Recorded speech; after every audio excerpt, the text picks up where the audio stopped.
Hey, what's up, Master Trainers? This is your host, Charlie Jonas here, straight out of Pacific Valley, and today we're gonna be learning some Pokemon names origin.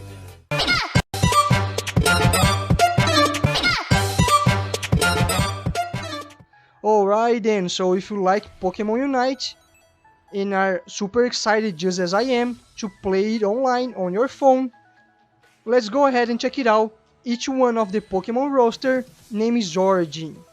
Alright? Although in order to do that, first you need to understand what is etymology. This is the study of the origin of words, alright? Let's get as an example the word Pokemon. It came from the phrase pocket monsters. So poke plus mon equals Pokemon. And here we'll see that sometimes the Pokemon names are quite obvious, but other times it could even have a very obscure background. And they are going to vary from very simple and obvious animal or plant connection all the way to very complex scientific terms and even mythological creatures. Alright, so without further ado, let's get started. Alright, so the first one I'm gonna be talking about is Cinderace. Its name comes from the word cinder, what explains everything about its typing, and also ace, making this Pokemon the ace of cindering, alright? In other words, it's supposed to be a very good fire Pokemon. The next one I'm gonna be talking about is Garchomp. Its name comes from the Japanese word gabu, which is an onomatopoeia for taking a big bite of something. The G could also come from ground, since this Pokemon is well known for being a ground shark. And talking about shark, that's where the other part of its name comes from, and more specifically, the hammerhead shark, alright? What definitely explains a lot its visual, and I think justify the dragon part of its typing. And then last but not least, it also comes from chomp, alright? So it is the ground shark that chomps around, which is very powerful maw. Nice, let's move on and talk about Gengar. Its name comes from the Japanese word Gengar, which people say after pranking someone. But another origin could also be the word doppelganger, although this time with the A and E swapped, alright? That's due to a very obscure theory of Gengar being a doppelganger of Clefairy. What do you think? Do you believe in that theory? Alright then, let's go and talk about Cramorant. Its name comes from the word cram, what explains a lot its visual, alright? Since it tries to cram, usually an Arracuda, down its throat, although there's no room enough for it to go through, and that's exactly why the Arracuda is always on this Pokemon mouth, alright? And you know the same thing happens to Pikachu as well. And the other part of its name comes from the word cormorant, which is very large diving bird, and definitely explains everything about its visual and typing. Next one is Ninetales, more specifically Alolan 1. Its name comes from the word 9, which means number 9, what is directly related to the amount of tails this Pokemon has. Talking about tails, that's where the other part of its name comes from. Could come from tail, as a fairy tale, and by the way, in this form, makes more sense since now it has the fairy type with it, alright?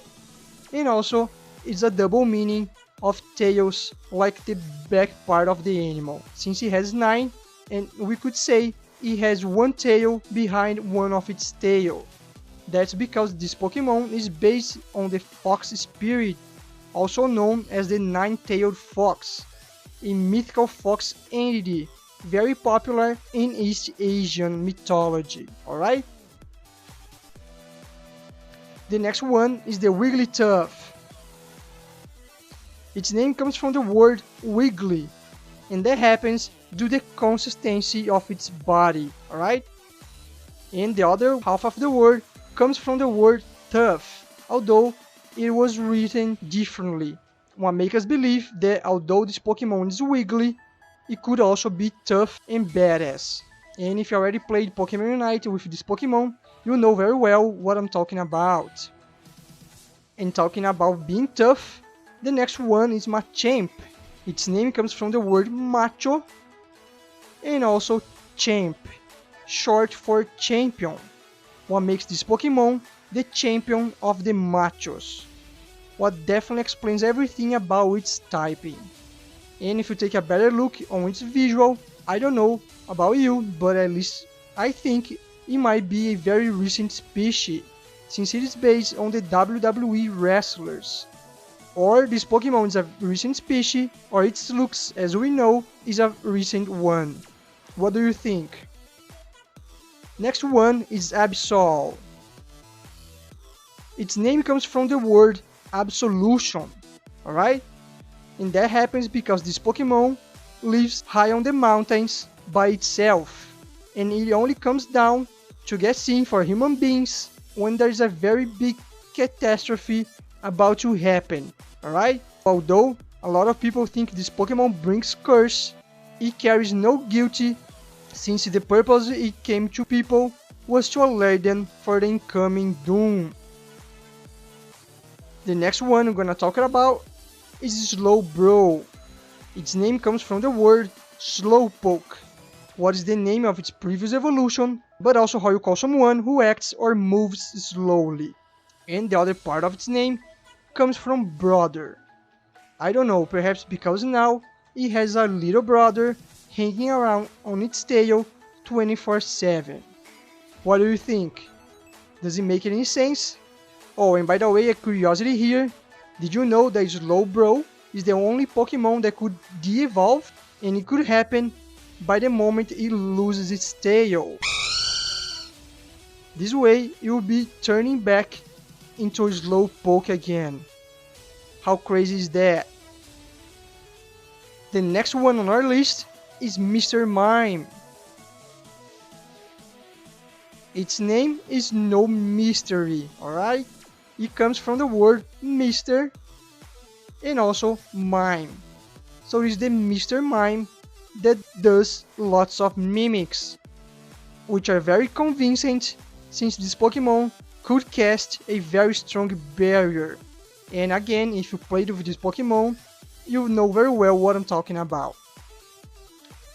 And the last one for this video, but definitely not least, is Venusaur. Its name comes from the words Venus flytrap, which is a kind of small carnivorous plant very common on bogs. And I know what you're thinking, alright, but it doesn't make a lot of sense since the flower on its back looks nothing alike with the carnivorous part of the plant. But if we consider the flower of the Venus trap, then it will be possible for us to spot some similarity since one resembles another quite a bit. And the second half of its name comes from the word dinosaur, since this Pokemon is a kind of toad or frogish-like dinosaur with a very huge plant on its back. Alright? And I'm not sure about you, but at least in my opinion, it would look way cooler if it had the carnivorous part of the plant on its back instead of the flower, or perhaps at least on its Mega Evolution form. What do you think?